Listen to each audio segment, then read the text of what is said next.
සුබදසක් කියලා පිළිගන්න ඔයගොල්ලෝ හැම දිනෙකම හෙළගී YouTube channel එකට. ඉතින් thumbnail එකේ දැක්ක විදිහටම මේ දවස්වල බොහෝ දෙනෙක් කතා කරන මාතෘකාවක් තමයි Windows 11 කියන්නේ. ඉතින් මම දැක්කා ගොඩක් අය මේ Windows 11 එක තමන්ගේ use කරන පරිගණකයකටම install කරන්න ගිහලා ගොඩක් ලොකු ප්‍රශ්නයක් තියලා තිබ්බා. ඉතින් ඒ හින්දා මං හිතුවා අද ඔයාලට අරන් එන්න ඕන කියලා කොහොමද Windows 11 එක හරියටම ඩවුන්ලෝඩ් කරගෙන මේක ඉන්ස්ටෝල් කරගන්න කියලා. ඒ වගේම තමයි තව දෙයක් විශේෂම කියන්න ඕන. මෙන්න මේ අද අපි ඩවුන්ලෝඩ් කරන Windows 11 එක officially launching event එකේදී launch කරව එක නෙවෙයි. මොකද keynote event එක තියෙන්නේ ජූනි මාසේ 24 වෙනිදා. එහෙනම් ඉතින් ඔයා තාමත් අපේ YouTube channel එක subscribe කරලා නැත්නම් channel එක subscribe කරන්න. ඒ වගේම notification enable කරගන්න. අපි Facebook එක like කරන්න. අද කතා කරමු කොහොමද හරියටම Windows 11 install කරගන්නේ කියලා. හරි අපි දැන් කතා කරමු මේ Windows 11 හරියටම install කරගන්න පුළුවන් step එක. ඉතින් මෙතනදී ඔයාලට පුළුවන් PC එක off කරගන්නේ නැතුව ඔයාලට සාමාන්‍යයෙන් අපි Windows 10 වල update එකක් කරගන්න විදිහට මෙතනදී මේ Windows 11 install කරගන්න. ඉතින් මේක තමයි මෙතන තියෙන සම්පූර්ණම විශේෂත්වය. ඉතින් ඔන්න ඔය විදිහට ඔයාලට මේක කරගන්න පුළුවන්. ඉතින් පල්ලෙහා description එකේ ආසන්න වශයෙන් link 4ක් හෝ 5ක් ඇති. මේ link 4 5ම click කරලා බලන්න මොන link එකද වැඩ කරන්නේ කියලා. මොකද ඔයා මේක test කරන වෙලාවේදී link 4ම වැඩ කරන්නේ නැති වෙන්න පුළුවන්. එක link එකක් වැඩ කරන්න පුළුවන්. ඉතින් ඒ හින්දා හොඳම දේ තමයි මේ link 4 පහම ක්ලික් කරලා බලන එක. ඉතින් මෙතනදී link පහම වැඩ කරන්නේ නැත්නම් අනිවාර්යෙන් comment එකක් දාන්න. මම ඔයාලට reply එකක් විදිහට හරි description එකේ upgrade එකක් විදිහට හරි දෙන්නම් මෙන්න මේ අලුතෙන් එන Windows 11 link එකක්. ඉතින් ඔය විදිහට download කරගත්ත ISO file එක එහෙම නැත්නම් මේ Windows 11 එකේ setup එක install කරගත්තා නම් ඒක open කරගන්න Windows Explorer වලින්. ඉතින් ඇත්තටම මෙතන තියෙන setup කියලා file එක ඒක double click කරාම සාමාන්‍ය විදිහට අපිට install කරගන්න පුළුවන්. හැබැයි මෙන්න මේ විදිහේ error එකක් නම් අපිට බලා ගන්න හම්බ වෙනවා. ඉතින් මේ විදිහේ error එකක් ආවහම අපිට කරන්න තියෙන ඊළඟ දේ තමයි පල්ලා description එකේ මම දාලා දෙනවා DLL file link කියලා. ඔය එක open කරගන්න. එහෙම නැත්නම් ඒක download කරලා copy කරගන්න. ආසන්න වශයෙන් MB එකක්වත් වෙන්නේ නැති file එකක් ඒක.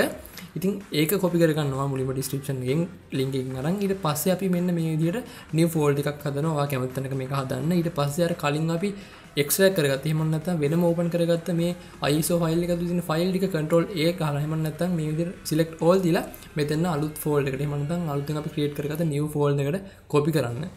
ඉතින් ඊට පස්සේ මේ copy ලා ඉවරනයින් පස්සේ වල කරන්න තියෙන්නේ මෙතන ඔයාලට බලා ගන්න පුළුවන් වෙනවා sources කියලා. එහෙම නැත්නම් මේ source කියන folder එකක් බලා ගන්න හම්බ වෙනවා. ඉතින් මෙන්න මේ source කියන folder එකට ඔයාලට යන්න පුළුවන්. මේ source කියන folder එකට ගියාට පස්සේ බලා ගන්න පුළුවන් මෙතන තියෙනවා මෙන්න මේ app කියලා තියෙන DLL file එක. ඉතින් මෙතෙන්ද ඇවිල්ලා කරන්න තියෙන්නේ මේක paste කරන එක. එහෙම නැත්නම් control V click කරන එක. ඊට පස්සේ අහනවා මේක replace කරන්න කියලා ඔයා replace කියන එක click කරන්න.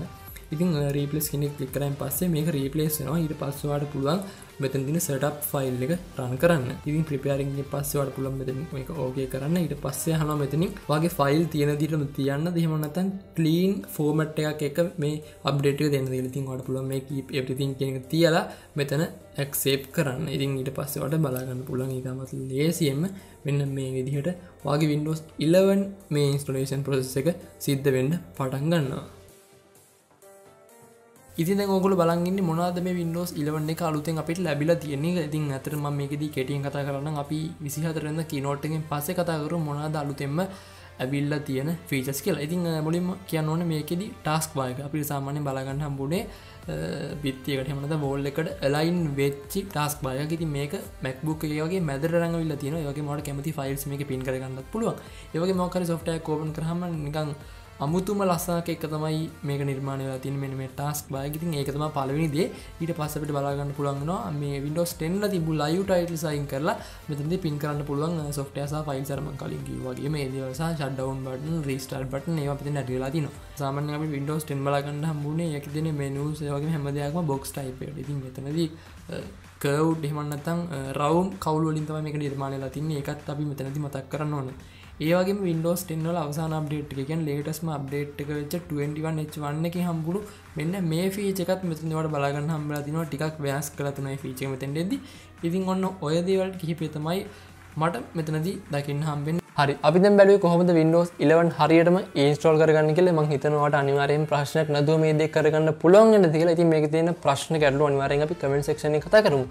ඉතින් වීඩියෝ එක අවසන් කරන්න කලින් මේ Windows 11 වල තියෙන features ගැන කතා කරමු. මේ පාර මෙන්න මේ Windows 11 එකේ මෙයාටම අනන්‍ය වූ wallpapers කීපයක් ලබා දීලා තිනවා. ඉතින් ඒක ගොඩක් වැදගත් දෙයක්. මොකද සාමාන්‍යයෙන් අපිට Windows 10 එකේ බලා ගන්න හම්බුනේ default මෙයාලගෙන Windows logo එක තියෙන wallpaper එකක්. ඉතින් මෙතනදී ඊට අමතරව ටිකක් එතනින් ඈත් වෙලා අමුතුම wallpapers කීපයක් මෙයාලා මෙතන add කරලා තිනවා. ඉතින් ඔයාලට ඒව තමයි මෙන්න මේ display එකේ දැන් බලා ගන්න හම්බෙන්නේ. ඉතින් ඒ වගේම තමයි කියන්න ඕන විශේෂම දේ තමයි මෙන්න මේ ISO image එහෙම නැත්නම් අපි මේ අද install කරපු හැටි ගැන ඔයා බලවනේ. ඉතින් මෙතනදී තියෙන ප්‍රශ්න තමයි මේක original Windows 11 නේ සමහරවිට මේ Windows 11 කියන නමින් නෙමෙයි මේක වෙන නම කියන්න පුළුවන්. ඉතින් Windows 11 කියන නම හැදුනේ කොහොමද කියලා බලනවාදනේ. Windows 11 කියන නම හැදුනේ මෙයාලා Twitter පණිවිඩයක් නිකුත් කරනවා මීට සතියකට වගේ කලින්.